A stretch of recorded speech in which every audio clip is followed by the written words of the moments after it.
I haven't brushed my hair for ages. You could at least let me brush my hair.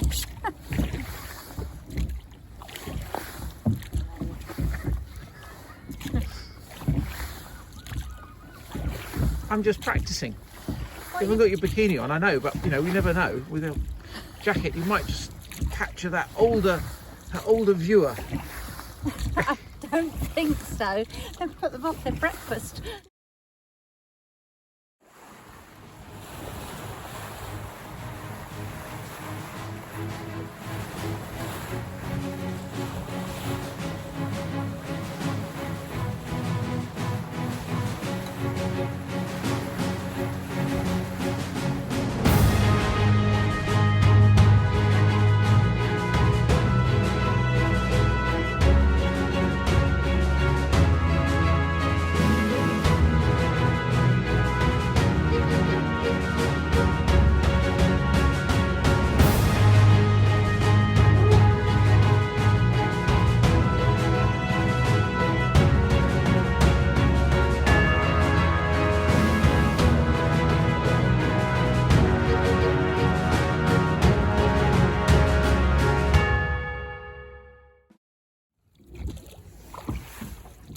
River Hamble in lockdown. Yes. What a difference a week makes. No one here. But us chickens.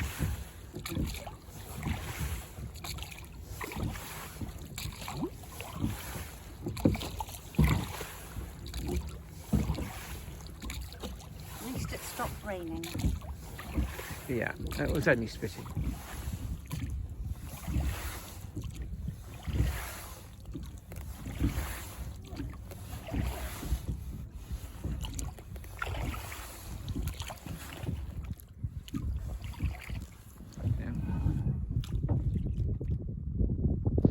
Hanging off the pontoon.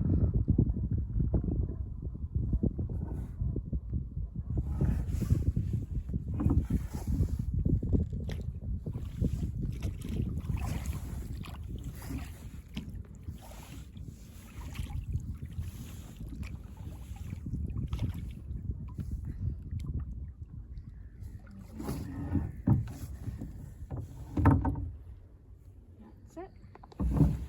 Slide gently onto the, or against the pontoon. That's it.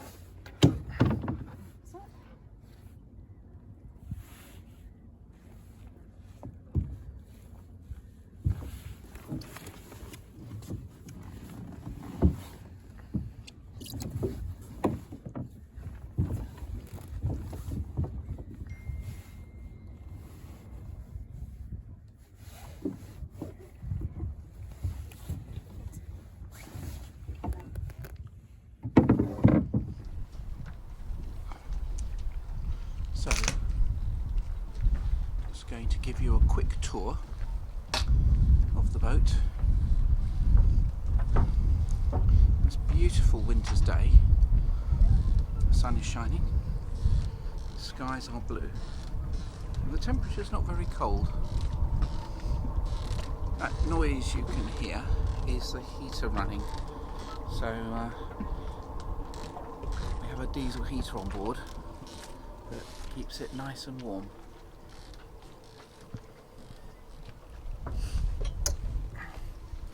So here on deck we have this is our windlass, which is a motor that pulls up the anchor chain, which is connected to the anchor, which picks up a bit of mud on it. I must have missed that when I drew it up last time. And the anchor's got a piece of Dyneema, which is this piece of string here. It looks like string, but in fact Dyneema is a very, very strong material, probably as strong as steel, or stronger in fact. And that's just a safety line. And then we have two dolphin watching seats, as they're known. And then looking back, you can see a hatch in the forward cabin, and some more hatches here. And we have a couple of fixed solar cells on the deck. I don't think they do very much. They probably are at the end of life. I think they're probably very early solar cells, and I think things are much better now. This here is called a bimini, and this completely encloses the cockpit. It can either provide just a sunshade, or it can be used to have a full enclosure, and you can see on the back of that boat over there, on the end, if I just zoom in if I can, the blue boat has got one on its stern which is fully enclosed. They call them a cockpit tent.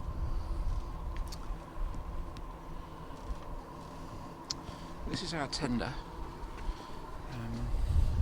with a little 8 horsepower engine on the back, and it's held up with these davits, and we have manual arms here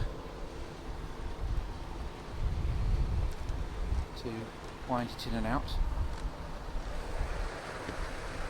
And these seats are called gin and tonic seats apparently.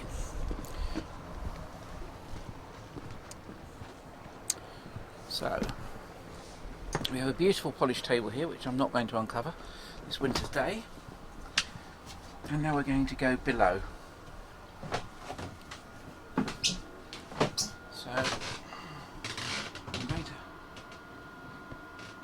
show you, this is our lovely saloon, where we can comfortably sit about 8 people. And the table itself, you can see this line here, all of these corners fold out and the table doubles in size. And then we have here a pilot berth, which is for passages, so that you can sleep in here when we're on the move, and it's in the centre of the boat. And on the other side of the saloon across here, there are some, in fact I'll show you here, there are some locating hooks just up here which allow you to put a cloth, it's called a lee cloth, which allows you to, again, to turn that into another sea berth. If we go forward, that is a watertight bulkhead, by the way. We have a beautiful cabin here which is used for guests, usually somebody who's a single, and then forward we have a lovely double guest cabin. You can see I've slightly disrupted the bedcloths, but never mind. We have, you know, lovely lockers, hanging clothes in on both sides, plenty of cupboard space, and then along here is a beautiful shower, a nice shower room, sink, and then once you're inside there's a heads and a heated towel rail. So going back through here, we have the best feature, which is the navigator seat, which is fantastic because once you're sitting in this seat, and you can't sit at the moment to wipe the windows, you have a beautiful view forward and all around. So it really is a sort of a commander's chair, and then right in front of you is your full navigation equipment, so you can plot your routes, etc, etc. So in this area we have the galley, and this is our new GNS Spass cooker, which is, or stove, which is really rather wonderful, works very, very well. And on this side we have 2 deep sinks, which is really good on passage, and a deep bowl. We've actually got a cover here that brings this up to the level, but we prefer to have the deeper hole here just to keep everything in place. And then this is our microwave, And above it, the most important aspect is our new water maker, and this can make 100 litres an hour of water. We haven't really used it very much yet because we haven't been on any long passages, but we will be using it next year when we go off to the Mediterranean. Now, this is our freezer, and it is huge, and it goes right the way up inside there. The doors are very, very thick, you can see that. The insulation is very good. And then here is our refrigerator, which is reasonably well stocked with drinks and non-perishables, and it has a little ice box at the top so we can make ice for those gin and tonic seats that we observed at the stern. Flowing through the boat we have the master, and as is evident, I haven't made the bed this morning. Again, plenty of storage, bookshelves, more bookshelves at the back, bookshelves over here.